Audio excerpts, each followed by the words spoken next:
Hey, my gems. Hey, Gemsters. Welcome back to another segment here on Gems Podcast. With me today is a very special guest by the name of Melissa Leone. She is phenomenal, and we're switching roles today. I get to interview her, and she had previously interviewed me on her podcast. It's called the Turn the Tables. So I'm going to tell you a little bit more about who Melissa is, and then we're going to jump into a fun conversation. Melissa Leone is a 25-year finance professional passionate about teaching financial literacy. She co-owns 2 Cents Consulting, a bookkeeping and fractional CFO firm dedicated to helping small business owners make sense of their financial statements. She is the best-selling author and podcast host of Efficiency Bitch: How Ambitious Women Can Have It All Without Doing It All. Melissa is a mother of 3 rambunctious children and knows the transformation from ambitious woman to supermom intimately. After fighting hard to have it all, she learned valuable lessons to establish harmony between womanhood, motherhood, and professional ambition. So, without further ado, let's welcome the woman behind it all, Melissa Leone. Come on down. Hey, how's it going? It is going. And your bio is just the tip of the iceberg, but it is not all about who you are. And we could only put so much into a bio. So I'm so glad that we're going to dive deep. And the first way to dive deep with you is either a rapid fire 10-question game or an icebreaker. What are you in the mood for? I really like your sound effects. Which one do I get more sound effects? Maybe the rapid fire. Maybe. Okay, that's good. Let's go. Okay, y'all. We're playing rapid fire with Melissa and Genesis. Do do do do do do. Question numero uno. What's one word to describe you, Melissa? Oh, efficient. Question number 2. If you could trade places with anyone for 24 to 72 hours, would you trade places? And if so, with who? No, I don't think I would trade places with anyone. Grass is not always greener. Love it. Question 3. What is one of your favorite songs right now? Oh, I mean, we're all about Taylor Swift in this house. I have 3 small kids. 2 of them are tween girls. So anything Taylor. Okay. Taylor. Did you go to her the concert? No, but they want to go to the movies, the Taylor Swift movie, which we haven't done yet, but I keep promising them we will. Okay. Question 4. What is your favorite color? Blue. Blue. Oh, yes. Like mine, stick alike. Mine too. Question 5. Are you an escape the room, paintball type person, or going in and smashing type, or neither? Was the first option escape room? Is that what I heard? Yeah, the escape room. Escape room, definitely. Yeah, y'all. Okay, question 6. What is your drink of choice? Coffee, tea, or something else? Coffee. Okay. Question 7. You get 3 random acts of kindness per day at minimum. What are your 3 for today? 3 random acts of kindness. Oh, that's a tough one, Genesis. I have to think about that.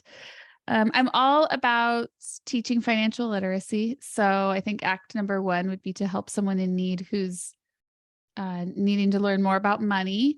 Act number 2 is going to be about clothing and food safety. So maybe we'll do something for those less fortunate. And then I think the final one will be at the school. My kids all are in grade school, and school staff is always overworked and underappreciated. Love it. Question 8. What is one thing that you do for yourself for self-care? I read a lot. I am constantly learning podcasts, audibles, paper books. Okay. That's my thing. Ooh, that's a thing. Question 9. What is one thing that gets you pumped up whenever you may be having a blue day? Reading again. I really like to read. I like to hear other people's thoughts. So if I'm in a bad mood, I'll go find a podcast that will put me in a better mood. Or an Audible. I have like 3 or 4 Audibles that I switch through. So just depending on the mood of the day, that's where I'll go. Okay. And question 10, numero 10, y'all. So this is the pass or play question, and here are the rules. If you pass, our roles are reversed, or if you play, I ask one last question. What are you gonna do? Do you want to pass or play? I will play. Okay, and last question here. What is one thing that you have done in your life that was crazy for others on the outside looking out, but it was actually character building for you? Oh, writing my book. Oh my gosh. So many people are like, could never do that. How vulnerable, put it all out there, but best therapy you could ever imagine. Love it. And what's the name of that book? Efficiency, bitch. Whoop! See, she's all about efficiency, bitch. Okay, now let's dive into the whole meaning of efficiency, bitch. We're not calling women female dogs. It's a bigger meaning behind it. So let's unpack that, Melissa. Yeah. So when I first set out to write a book, I'm a finance professional. I've been in finance for a very long time. In fact, longer than even my career was established. I started my very first job at age 16. I was a bank teller. So I've been working with money, other people's money, way before I had any of my own. And it's just an area that I'm very comfortable in and very financially literate. So it's something that is really important to me. I set out to write my book to talk to other women, particularly mothers, to teach their children how to talk about money. Because generationally speaking, most women don't have a lot of understanding of how money works. Our fathers managed it, and it was not something that we were ever taught. So then how could we teach our children? And as I started writing that, a whole other bunch of stuff came out about time management and task management, all of which I am very passionate about. And I'm a mom. I have 3 kids. They're 8, 10, and 12. Built a business. Prior to even owning my own company, I was a world traveler for a major corporation. I was doing 200,000 airline miles a year. And so I learned how to get it all done. And as I was trying to like fit all this in, my sister said, you should start a podcast. And I was like, yeah, but what would I call it? And she's like, Efficiency Bitch.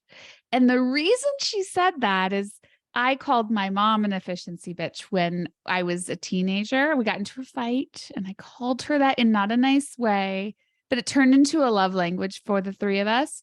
And we've been calling each other EB and efficiency bitch for well over 15 years, maybe 20 at this point. And so it was a natural fun thing for me to, nod to my mom and my sister. But as the podcast started evolving, as good things always do, right? You're always changing them. It turned into an acronym, which is where it landed and where it is today and where the book went to. And the acronym is B.I.T.C.H, and it stands for bank, so money, inbox, think like task management, time, connection, so human relationships, and then harmony, which is the bow that ties it all together. Harmony was originally going to be health or happiness, but it didn't completely encompass the feelings. So my mom suggested harmony, and it's been probably one of the best received chapters and podcasts that I have. I love it. And I want to go a little bit deeper because it all stemmed from when you told your mom efficiency, bitch. So, like, when you told her that in that moment, let's dive back into that. What was her response? And then how did y'all get over it? Yeah, I was not being nice. So if I take you back to that moment in time, I was home from college my freshman year. I went to school about 3 to 4 hours away from my hometown. And I came home and my mom was having a football party, like their big University of Arizona football team fans. And my mom was having a party. And I was in the kitchen and I was like moving stuff around, doing my teenage thing. And she came in and was like, Melissa, get out of the kitchen. You're messing up my system. I have an efficient system. And I whipped around with, yeah, but you don't have to be an efficiency bitch. And she just stared at me, right? Like those mom eyes where you're like, oh, dang, I'm going to get it. And fortunately for me, the party was about to start. So she couldn't like open the can of worms right then and there. And I remember just all weekend being like, dang, this is going to be bad, right? I mean, I have used bad language in front of my parents before, but it never at them. Like that was a big deal. And she seemingly loved the phrase efficiency bitch and took pride in it. And so then it became our love language. And, as I wrote a book and I've trademarked efficiency bitch. I have swag and hats and shirts and planners. I mean, like it's a whole thing. I had to really think hard about, do I want to have my name associated with a term that has been derogatory towards women for about 100 years? So I had to do a lot of research and a lot of soul searching to figure out if that was really the path I want to take. I have 2 daughters. I have 1 son. I'm a professional, right? Do I want to put the name bitch next to mine? And after a lot of research and understanding the historical significance of it, I decided yes, absolutely. So whenever this is just amazing. So whenever you decided to put the word next to your name, what was that one part where it was that green light for you to say, okay, I'm fully comfortable with this mentally, physically, emotionally, and spiritually, as well as personally and professionally? Because whenever you are a woman in a certain industry, there's certain things that they want you to do and don't, because you're branded by association. Yeah. So the root of the word as it stands as a derogatory term in the United States really started as a term against the suffragettes who were fighting for their right to vote in the 1920s in this country. And, it had been used before that to discuss promiscuous women or prostitutes, in some cases, women who were eager and aggressive for sex, was the way that word was originally used. And as the women's suffrage really started in this country, there was many journalists who started referring to the suffragettes as bitches, meaning they were aggressive and trying to get what they wanted out of the men of this country, which was the right to vote and to own property. And so historically speaking, those women were fighting for their right for something. They were aggressively going out of place, so to speak, to get something that they needed. And I stand by that 100%. I will always be that person to step into what I think is right, not only for other women, but for all people. And so that was where I really rooted my stance in it. And I've explained that to my son and to my daughters, that the root of the word is a very powerful, it was meant derogatory, yes, but you can change the way that you receive it based on the power that you allow it to have. And so that's where I stand with it. My children are allowed to say efficiency bitch, that they're they like to say it, right? But they're not allowed to call each other a bitch, right? They're not allowed to use it in a nasty way, but they are allowed to take power over the word as they grow. And I think that's an important lesson for all of us. There's bad words and mean things people can say to us all the time, and we get to decide how we take that. Yeah, how we hold the power and how we, take that power that we hold and put it out in the world to like flip it, to take that negative connotation and make it something positive that will actually enlighten other people. That's right. So, when you think about just writing your book and some of the things that you had to overcome throughout the writing process, what would you say was the hardest part and the Oh, easiest? And I want to getting it start with the out. hard. Yeah, I mean, it's all in the same, right? So writing is really hard and it's really scary. I'd say it was hard to start. It was hard to put pen to paper and like not try to edit it, not try to question myself, just get it all out there. And then somebody said to me, in the writing world, there's something called the shitty first draft, and you Mhm. just have to do it. You just have to get it all on paper. It doesn't matter if it's grammatically correct. It doesn't matter if it's in the right order or the right formats or you have chapters. You just need to write and get it all out, because what comes next is the developmental editing and it's the grammatical editing. That stuff all comes later. And believe me, you will read that book 400 times, maybe more, before it actually publishes, to look for flow and to look for, does it make sense to the reader, right? You have to tell things in a certain order in order for it to be understood. We read differently than we hear. And so there, those pieces come later. But the hardest part is getting past your own self-critic of wanting to edit it as you write it.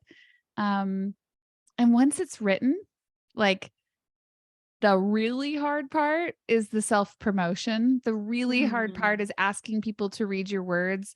The really hard part is letting them. It's a very vulnerable thing to put your heart and soul onto paper. And, I host a podcast, so people can listen to me chatter all day long. But when they read my words, it has a very different impact on me. Especially when someone's like, "Hey, I read your book." And I'm like, "Oh gosh, okay." Brace for this. I could totally resonate with that part because when I put out my book, Chocolate Drop in Corporate America, From the Pit to the Palace, the hardest part was like, just getting the fuel to the fire for me. It was like just taking those moments that happen like in the oil and gas sector in the field and just allowing those instances to just fuel me. But Mhm. then the part where it was like felt like the fire was being extinguished was like, what are people going to say, what are people going to think? Yeah. And I'm like, I can't worry about those people, but I can worry about the people who it's going to impact, and I have to keep on building that momentum. So like I totally resonate with that. And then the other part is like for you or me is like the people who like told us to write a book or who kind of inspired us, letting them read the draft first, knowing Ugh. that it's not fully done. And you're like, should I let them? Because they were kind of like my muse. So with your mom and sister, did they have any sneak peeks? No, No. no, they were the last to read it. In fact, my sister, like, I didn't let my sister read it until it was finished and published. I don't know why. She was the one that was the Yeah. scariest. She and my husband and my sister were the two that were the scariest for me. I did let my parents read it only because my mom nagged me to death about getting Mm, to read it. The first person I let read it was my business partner. And I think it's because I've always been vulnerable with her. We built a business together. We made scary choices together. We trust each other completely when it comes to our money and our business and our livelihood. So she was the first one that got to read it. Um, but it was really scary every step of the way and those first ones. And then, my publisher was like, "I need you to send this to 20 people to do um the advanced praise portion of the book to go in the front, like, the little comments about it." That was really scary also. But it doesn't stop. The book's 1-year anniversary is November 4th, so coming up here very soon. And it yeah. doesn't stop. I don't stop. I haven't stopped getting scared. I just did a book signing. I've done 5 or 6 book signings over the last 12 months, Barnes and Noble and some local retailers and places. And just this last weekend, I was at one, and when I walked in to the bookstore, there was a couple people looking at it, and it like made my heart happy. Like, okay, that's cool. Someone's looking at my book. And then a couple minutes later, somebody else walked by and like gave her friend one of those like eye rolls and was like, "That's interesting," because she saw efficiency bitch. And it hurts. It's like, oh Mhm. gosh, how come I can't just remember the good ones and not think about the bad ones? So it's tricky Yeah. stuff. And thanks for sharing that because like there's so much power in just sharing and holding space with others and you know, just being vulnerable because sometimes that vulnerability that we share is actually the triumph that we get to carry on those days where we feel Yeah. like ugh, really that eye roll and stuff like that. We think about the big wins out there, and those little things do become smaller and smaller over time. Even though in the minute I'm like, really, did you just really? And I was like, and you just almost want to intervene and say, well, Yeah. actually, the reason why is da da da. But then I you're know. like, why do I need to even explain myself to that person? It's Uh, fine.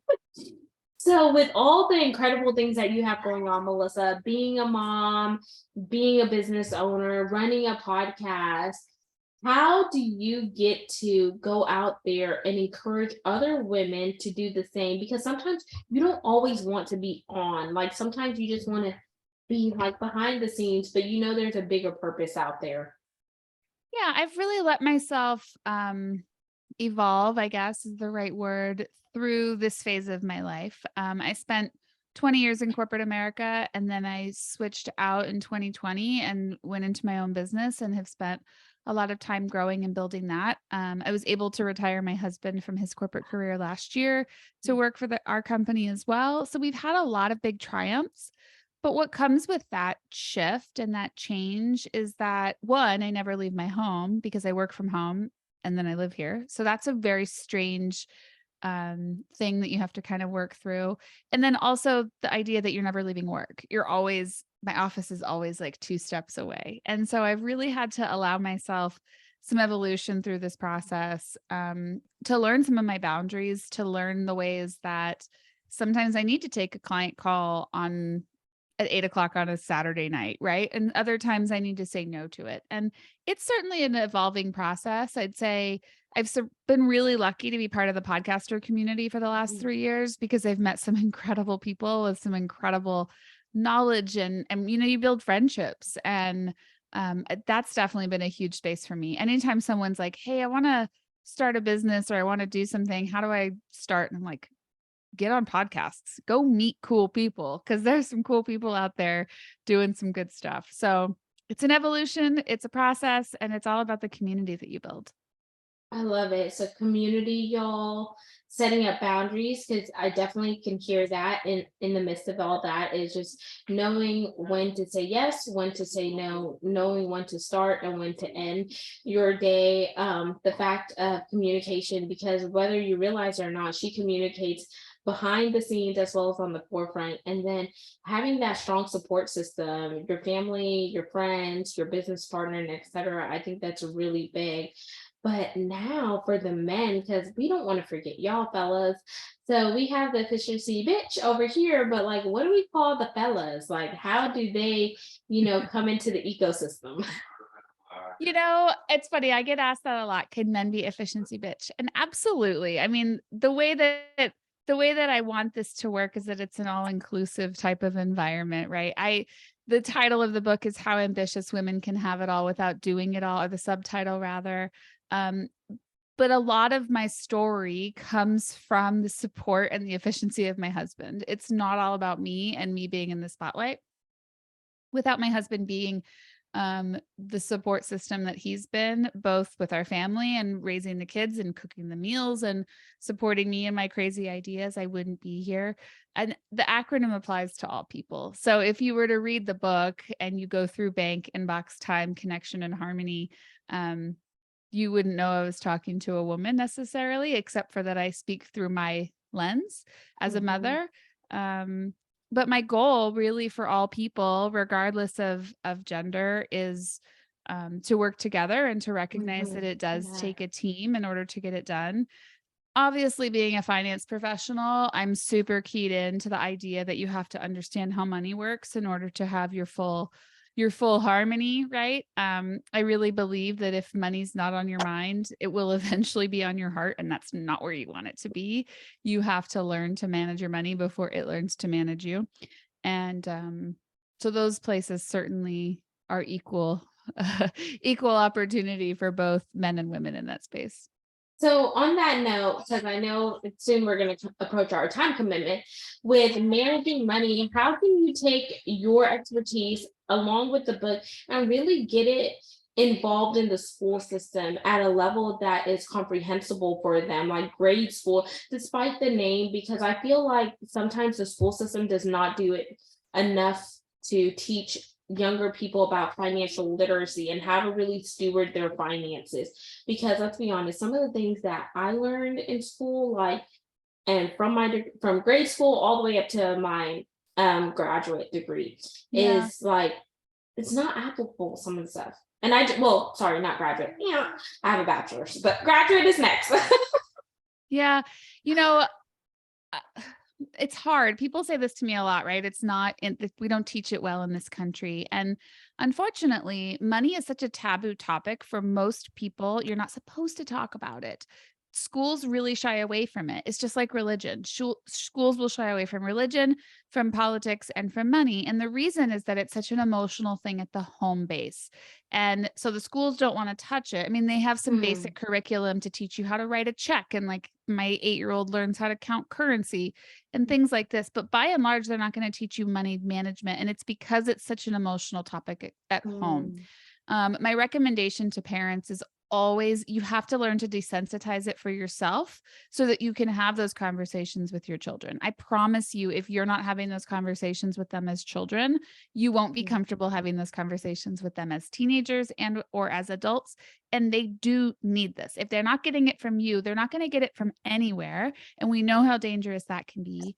I was having a conversation this morning with a client who has quite a bit of credit card debt. And she was saying, I don't know how I'm ever going to get out of this.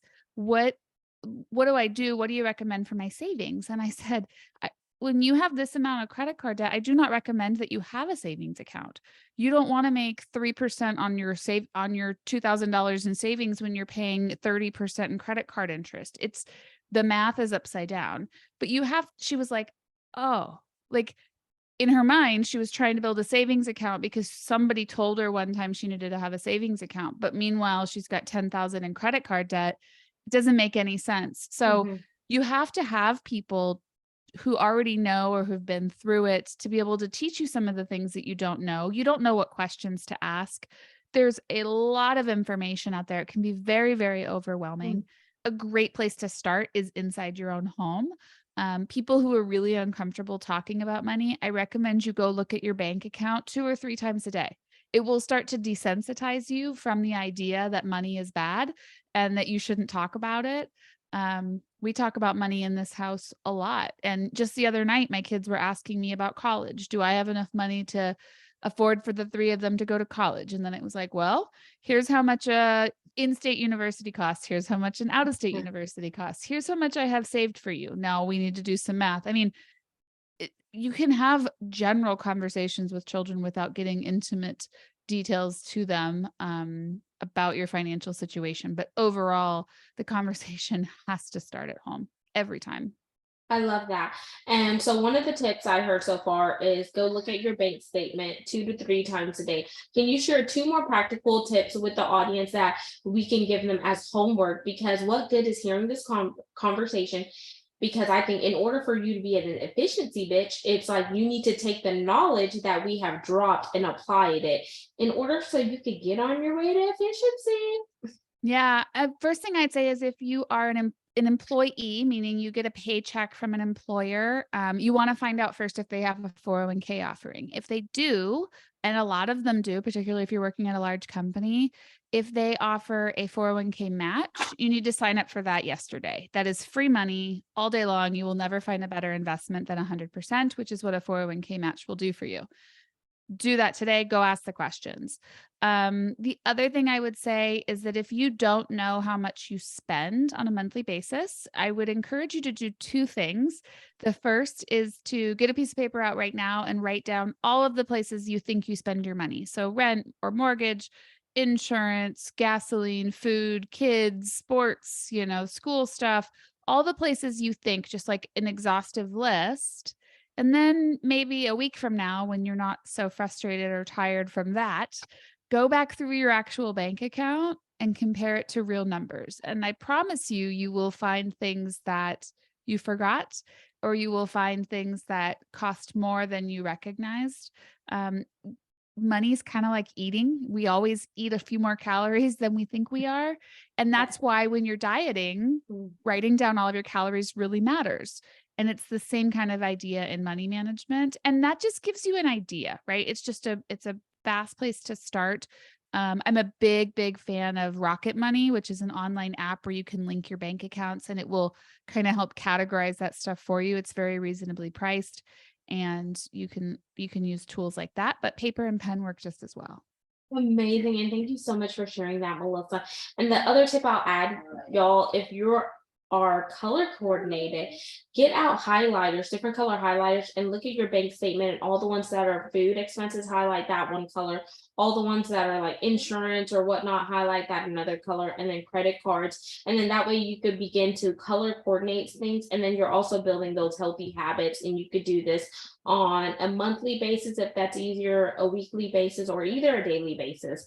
And then you could also set limits to your debit cards and etc., because that will also help you from overspending and just keeping yourself in, accountable with yourself and your money. So Melissa, tell them how they could connect with you and engage in this conversation further. And where to get that book? We already know Barnes and Nobles has it. Yeah, my book's everywhere. So Barnes and Noble, Amazon, Target, all the places. EfficiencyBitch.com is probably the easiest thing to remember. I am on social media at Efficiency B because Meta won't let me put bitch. But my business is 2centsconsulting.com, SENSE. And so you can find me at 2centsconsulting.com or 2 Cents Consulting on social media. I'm all over the place. And there you have it. Become an efficiency bitch with Melissa Leone. And we will be dropping all the links in the show notes. But the most important place to find all the info is efficiencybitch.com. Go there. And if you want to learn more about the podcast and become a brand sponsor, all my contact information will be down below. So tap in with us. Until next time, peace, love, and lots of blessings. Go be efficient. You got this.